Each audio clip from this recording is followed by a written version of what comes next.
Hey guys, Kevin Cleary here with a flashlight video for you. Now, this flashlight was sent to me by gearbest.com, and in the description box below you'll find a link where to buy it as well as the discount code. But let me say this. This was a light, that I thought, sure, if they want to send me a light, I'll take it, I'll review it, I'll see what I think of it, and then I'll make a video. So a few weeks ago, I guess maybe a month ago, I thought, well, I guess I better get to this review. So I dropped it in my pocket to start carrying it, and this light has never left my pocket. I just drop it in my pocket every day. I find it's very, very easy to carry, very comfortable. You don't even notice it. In fact, I have to make sure that I check my pockets because I can carry this around all day and literally forget that I have it, which I think is a real win. Now, I've been carrying this with the clip on mostly for review purposes. Initially, I took the clip off and carried it that way for a long time, but I put it back on just so that I could have a little more experience using the clip. The reality is, if I'm honest, I rarely ever clip it to my pocket. I just drop it in. So anyway, this light has been with me an awful lot, and it has become, in the last month and a half, my most carried light, beating out these two. This is the S2 Baton. This is the Ultratech K18, and I do still carry and use both of these and enjoy them, but I just find the middle size there, and I'll bring those back in for comparison soon. I just find this size of light, the CR123 size light, it really strikes a nice balance. It's got more power, which is substantial. This little guy, if you're outdoors doing something, like if you're just in the basement or you're looking for something in the car, a light of this size, which taps out around 100 lumens, works really well. And I have no issue with it, and I do still have this in my Skin Solutions pouch that I have with me most of the time. But the other day, my son lost some of his toys outside. It got dark and he was all upset. I was able to go and look outside with this, no problem. I didn't need to go up to a larger flashlight. I've got some larger ones around, but I just didn't need to. So that was convenient. And after a few experiences like that, I just said to myself, you know what, it's nice to have the 500 lumen brightness level in your pocket all the time. So with that said, now that you've kind of gotten my usefulness and my experience with the light out of the way, let's go ahead and throw in some beam shots, and then when we come back from that, I'll kind of go through the specs and features. So there and you're stuff sitting like at like 500 lumens. And I've got to tell you, this little 500 lumen light is actually really, really nice. Let me quickly turn this off, and I'll switch over to my Olight S2 Baton. So there's the Olight. You can see it's a little brighter, but now, by the way, there's a lot more flood with this light, but that's on the 1000 lumen setting. And then let me switch to one other light, and this is the, hold on, I got to use one light to see the other light. This is the Zan Flare, and again, it's about 1000 lumens as well. So it is brighter, but notice, see if I can get this to show up for you well. I'm going to turn on the Jetbeam. There we go. So there's the brightest setting on the Jetbeam. There's the high setting on the Zan Flare. So you can see the Jetbeam is not quite as bright, but the size difference is so significant that to get this much light out of this little light, to get this much performance out of this little light is really, really impressive. So there you go. We'll switch back over to the tabletop now, but I wanted to give you this demonstration. So there is the Jetbeam Jet 2 on high. One more time through the modes. Moonlight, you can't see anything. There's the sort of low setting, medium setting. And you can see that this medium setting is actually pretty useful if you were working out back in this yard, or you lost something and you were looking for it. You could easily have enough light to do whatever you needed to do. And then there's the high setting.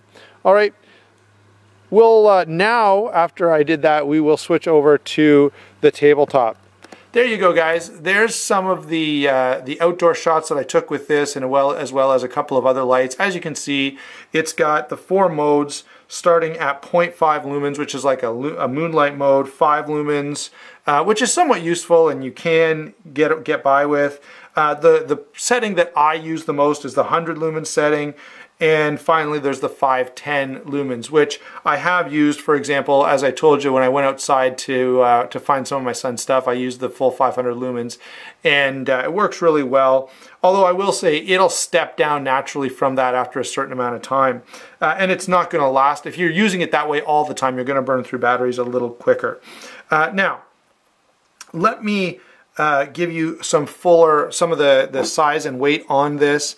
This light is basically 2.5 inches long. It's actually just a little over that, but not even hardly a measurable amount, maybe like a 32nd over 2.5 inches. And that does change a little bit because the way this light works is just to twist. Now there it is in low, and I'm gonna just keep kind of doing this so you can see on my fingers there, the brightness going up, up, up. There's the highest mode.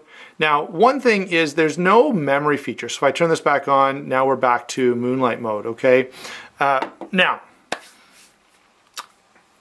that's a blessing and a curse. So what we're talking about, you know, how the light operates, let me say this. It's a pain in the neck. Because of its size and because of where the clip is and stuff, you can kind of pull it off one-handed, right? But it's not comfortable, and most of the time in use, I find myself using two hands. So not the end of the world, but if you're looking for sort of a tactical application where you can pull this out and click it on and get quickly to the mode that you want, it's not gonna offer that. There's no memory here, and there's no click button anywhere that you can just quickly get this on, okay? So that's something to keep in mind. But for me and for my purposes, I have found that this works really, really well. Normally when I need a flashlight, I'm able to get two hands on the light. Okay, so if that's going to be an issue for you, that's something definitely worth thinking about. Let me say on the other end of the spectrum, well, this has no clicky. This one does, and I have to untwist it a little bit when I carry it because I can't tell you how many times I've totally burned through the battery by this getting clicked on, and then, you know, I felt something warm in my pocket and I'm like, what the heck is going on? And the light has been turned on, and so I untwist it just a little bit like that. So now notice you can't turn it on at all, and that avoids it getting turned on by accident.